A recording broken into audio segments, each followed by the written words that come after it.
Early in the morning on September 20th, 2016, armed law enforcement officers in masks forced their way into a religious building of Jehovah's Witnesses in the village of Nezlobnaja, Stavropol territory. I was keeping watch in the building when I saw on the monitor that several vehicles had driven up and people in black masks got out.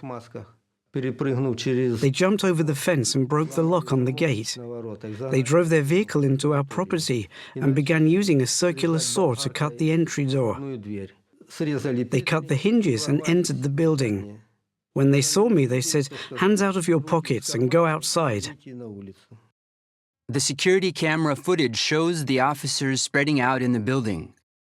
Several officers entered the hall on the first floor, and two of them, in the presence of their colleagues, pulled banned literature out from under their clothing and placed it in a cabinet nearby.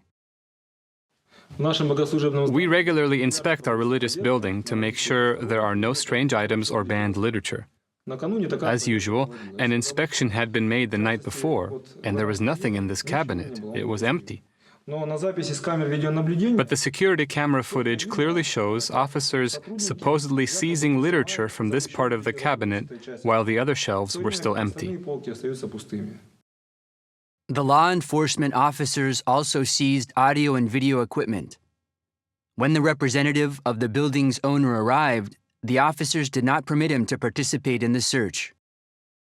The officer who was in charge of the search did not identify himself and did not let me see the search order. When I asked him to give me a copy of the order, he rudely demanded that I leave the building. So I had no choice but to comply and leave the building. These actions included multiple violations of the law. For example, the search order was not shown to anyone, even though there were people in the building. For that matter, the forced entry was unlawful from the start. They did not even give the people inside the building the option to open the door voluntarily. They immediately used special equipment. Also, the law enforcement officers exceeded their authority by ordering the building owner's representative to leave the place being searched. Another search was being made at the same time in the home of Pavel Puzaryov, the chairman of the committee of the local religious organization of Jehovah's Witnesses, village of Nezlobnaja. Some of the officers jumped over the fence. When they entered our home, there were about 10 of them. They immediately spread out into different rooms, so we were not able to observe everything going on during the search. For example, the first items were planted here, in the kitchen. As a result of these searches, protocols of administrative violations against the witnesses were filled out. Interestingly, just 1 week before these events, Pavel Puzaryov had been the victim of another tactic.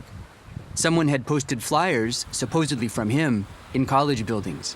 The director of a college called me and said that some flyers had been posted in her college with a message along the lines of, "Get on the path of truth, pray to Jehovah." Below, the flyer listed my phone number and the Kingdom Hall phone number.